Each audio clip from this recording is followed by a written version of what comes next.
Estamos aqui com o Ibovespa. Bom, galera, o Ibovespa, infelizmente, ele deu uma descolada aí, conforme vocês estão acompanhando nos últimos dias, né? Ele deu uma descolada aí das bolsas americanas, que vem cravando recordes sobre recordes dia após dia, apesar de serem, né, recordes muito efêmeros, né? A gente teve, por exemplo, nesses últimos 2 ou 3 dias, a gente vai ver já já, a gente teve, né, aquelas manchetes, Bolsa Americana fecha com mais um recorde, aí você vai ver a cotação subiu 0,03%. Literalmente, esse foram 2 dias de altas, né, onde tivemos novos recordes, mas não sei se dá para chamar 0,03% de recorde. Tecnicamente é um recorde, né? Subiu, fechou acima do último fechamento histórico.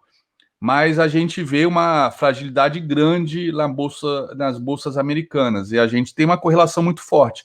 Só que, infelizmente, nós agora estamos descorrelacionados. Nós estamos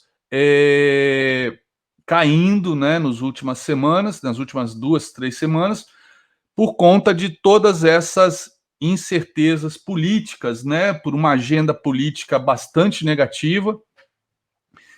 Ontem nós tivemos outro escândalo ligado ao Ministério da Saúde, independente, né, das torcidas, das ideologias políticas que hoje dividem o país, botaram um bode na sala. Agora botaram um outro bode, já são 2 bodes na sala. Ainda bem que o Palácio do Planalto é grande, pode caber bastante bodes, né? O problema é que o mercado financeiro não gosta de bode. Infelizmente, não gosta de bode, né? O mercado financeiro não gosta de incerteza. Então, às vezes até uma notícia ruim, certa, a gente consegue precificar. Agora, quando você tem incerteza, e hoje a gente vive uma incerteza, a gente não tem a mínima ideia do dia após dia dessa CPI do Covid, né? Então o mercado vai precificando uma incógnita, né? Vai eliminando risco. E é o que a gente está vendo no Ibovespa. Do lado técnico, né, que é o que vocês querem ouvir de mim,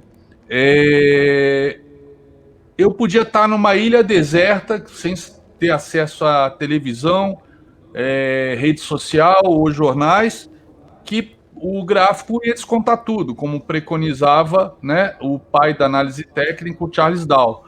Então, eu que uso análise técnica clássica, com apoio de uma ferramenta, para mim, extremamente poderosa, que é projeção de Fibo.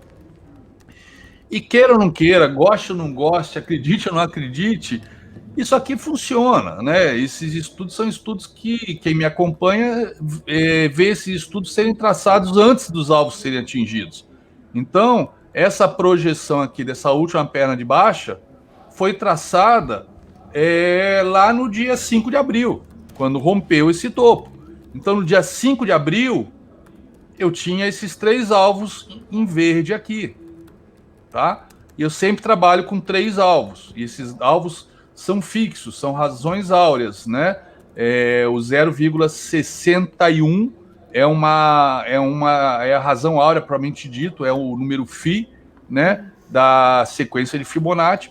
E essa sequência de Fibonacci que a gente vê em quase tudo na natureza, em biologia, astronomia e também nas ciências humanas, né, desde a música clássica, instrumentos clássicos, até arquitetura, ou, por exemplo, minha esposa usa isso na odontologia, na ortodontia, o Pitangui usava na cirurgia plástica. Na década de 30 para 40, um investidor descobriu, né, o uso do Fibonacci, né, essas proporções se repetindo nos movimentos nos zigue-zagues, né?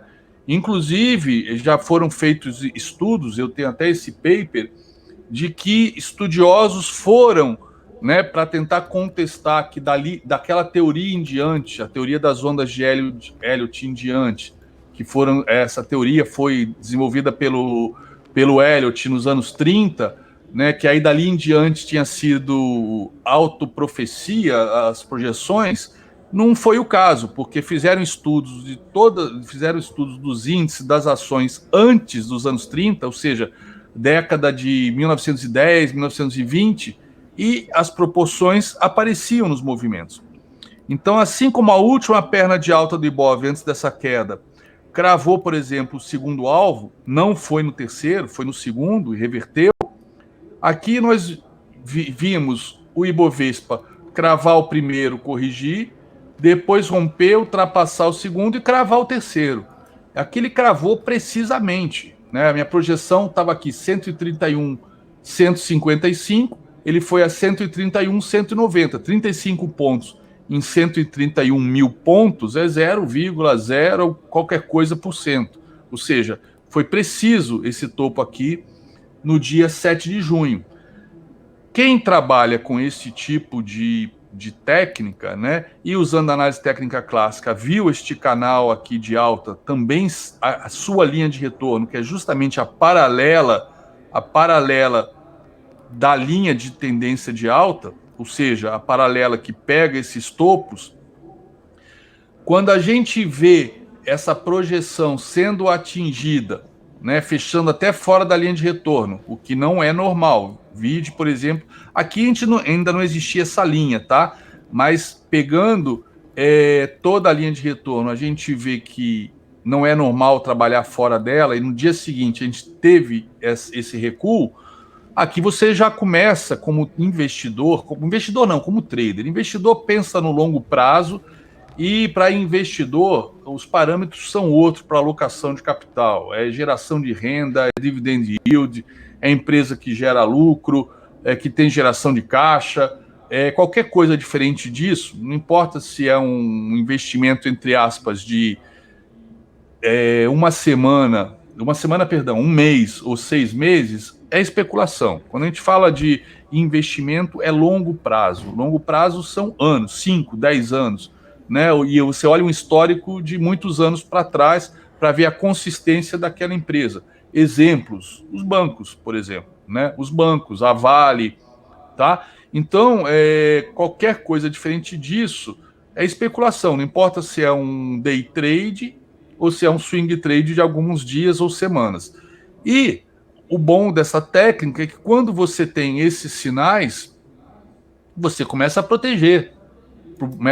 proteger para preparar sua saída se isso se confirmar. E a gente teve essa confirmação depois de uma semana e meia, essa consolidação foi perdida. E depois que foi perdida, a gente veio a ver um movimento, uma subida frágil, né, vindo testar essa região de fundos, e aí finalmente tivemos o sinal que na análise técnica ele dá início a uma tendência de baixa de curto prazo, tá? Neste caso aqui, que foi o pivô de baixa. Então, hoje é quarta, na sexta-feira nós acionamos um pivô de baixa. Mas, de qualquer maneira, na sexta-feira, a mínima foi exatamente cravada nessa LTA que está aqui já pelo menos 2 meses. 2 meses ou mais, né? Viu ela segurar. Então, beleza, vamos aguardar. Na segunda-feira, né, isso aqui foi um candle provocado aí pelo estresse, que é difícil dizer se isso aqui foi reforma tributária ou lá o depoimento do deputado. Para mim, como analista técnico, isso é indiferente, tá? Mas acredito que houve, né, na verdade, a gente sempre vai encontrar uma justificativa para os movimentos depois que eles acontecem. A grande vantagem da análise técnica é que você consegue antecipar muitas vezes isso. Mas antecipar através de análise não significa necessariamente você operar. Você tem uma análise que pode acontecer ou não. No momento que se confirma, aí sim você começa a fazer as operações em cima dessa análise. Então, acabou se confirmando o que a gente imaginava na sexta-feira desse pivô, né? Na segunda, ele fez um movimento claramente de pullback, e ontem ele veio atingir o primeiro alvo desse movimento de baixa, primeiro alvo, tá? Hoje ele foi lá novamente testar esse alvo e novamente segurou, Mas, de qualquer maneira, quando eu observo o gráfico como um todo, e é importante eu gastar um tempo valioso aqui no Ibov, porque o Ibov, no final, é o que dá direcionamento para todo o resto, né? Uma vez que o Ibov esteja em tendência de baixa, o investidor ou o especulador de curto prazo, né, ele tem mais trabalho, porque dentro das ações do Ibov vão ter muito mais ações caindo, por isso que o Ibov cai, do que subindo. Então, para quem, por exemplo, só consegue operar na ponta compradora, vai ter que ser muito mais preciso, né, nas suas análises ou na sua seleção de ações para operar comprado, né? Ou então tem que aprender a operar vendido se quiser continuar atuando no mercado baixista, tá? Então, ele perdeu esta LTA, foi no primeiro alvo aqui, tá? Temos esses alvos aqui para baixo, e é aquela história, a análise técnica e o FIBO, eles me dão esses alvos. Agora, qual deles até qual o mercado vai andar, só a mãe de Iná sabe. Aí isso não é análise técnica, aí é chutômetro. O que eu consigo trabalhar é um desses alvos vai segurar. Se vai ser esse ou os de baixo, eu não tenho a mínima ideia. Agora, uma informação eu já posso dar. A média móvel finalmente, né, fez o pivô de baixa, fez esses pullbacks, a média móvel finalmente virou para baixo. Então, posso até apagar esse retângulo aqui para ficar visível. A média móvel vermelha significa que matematicamente, aí não é questão de subjetividade, chute ou bola de cristal, é matemática pura. Matematicamente, se eu pegar os últimos 20 pregões, né, na média, agora eu tenho preços descendentes, né? Na média, que é o que a minha média móvel me diz, eu tenho preços descendentes. Então, reparem que numa tendência de alta, a média móvel ficou verde o tempo todo. Você nem precisava ter esse jogo de coloração para saber, basta olhar a inclinação que você vê que ela está subindo, né? Mas esse jogo de coloração é interessante porque você vê, né, é mais sutil quando ela dá essa virada, né? Mas mesmo uma virada, a tendência normalmente não vira de uma vez, né? Ela às vezes passa por um cenário de consolidação, o mercado ainda tentando se segurar, até que entrega os pontos e aí temos uma correção maior, tá? Não sei se é o caso do Ibovespa agora, mas matematicamente já posso dizer que no curto prazo eu tenho uma tendência de baixa por vários fatores. Eu tenho a média já virando para baixo, eu tenho já um pivô de baixa armado e confirmado, eu tenho uma linha de tendência de alta rompida, e para quem usa FIBO, eu tenho o terceiro alvo atingido, que é onde normalmente eu espero uma tendência de baixa ou pelo menos uma correção da última tendência, independente de qual seja o tamanho dela, eu tenho uma correção da última tendência iniciando-se, e aí a gente tem isso se confirmando nessa semana, tá? Mas aqui, para quem realmente é usuário dessa ferramenta, aqui você já pode realizar lucro ou proteger as suas operações nessa região, tá? Quando chega e deixa sinal tão evidente como esse, né? Ainda mais com essas confluências como a linha de retorno, etc. Tá? E aí, quando você tem um movimento desse se estabelecendo, né? Uma das coisas que você pode fazer, ao invés de trabalhar com essas projeções, que elas servem muito mais para o curtíssimo prazo, você pode botar uma retração de todo o movimento de alta, porque é este o movimento que está para ser corrigido. Então, aqui, quando eu faço essas projeções, na verdade, eu estou fazendo o quê? Eu estou pegando os movimentos de curto prazo, os zigue-zagues, mas eu posso, depois que eu tenho um terceiro alvo desse atingido, uma LTA rompida, um pivô armado, se eu quiser trabalhar, né, se eu entender que é o mais provável eu ter uma correção agora de todo este canal de alta, a menos que realmente amanhã esse rompimento, que ontem foi falso, mas isso aqui pode ser apenas um pullback. Hoje já temos o fechamento abaixo da LTA. E agora realmente precisa ter uma segunda confirmação que é perder este fundo. Tá? O problema é que a gente não pode ficar procurando uma confirmação atrás da outra, que enquanto isso pode ir caindo e você procurando confirmação.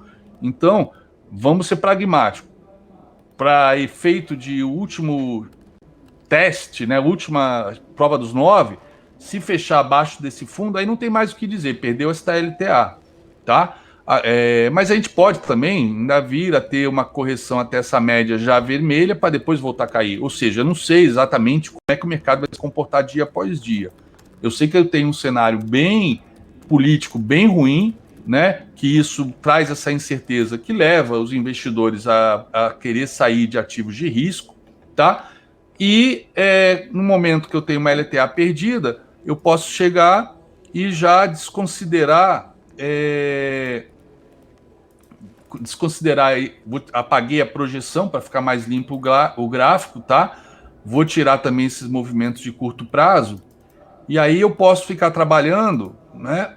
Eu posso começar me suportar apenas com essa retração aqui, suportar minhas estratégias. Ou seja, quando eu perco uma LTA, invariavelmente os ativos, seja uma commodity, uma moeda, ou Ibovespa, ou uma ação, eles devem vir buscar. Eu vou apagar até essa outra projeção alternativa, caso rompesse esse topo aqui, coisa que não se confirmou. Então, o Ibovespa invariavelmente deve buscar uma dessas três retrações. Então, estamos falando de 122 mil pontos, 119.250 pontos e 116.450 pontos. Ou seja, um desses três suportes pode segurar o Ibovespa. Então, por enquanto, é o que eu espero, a vinda do Ibovespa até um desses níveis aqui, tá? Mas é claro, como eu falei, se amanhã por acaso voltar aqui para cima, não significa que esse cenário está totalmente descartado, mas fica adiado até realmente eu ter uma confirmação, um fechamento aqui bem fora aqui deste canal de alta.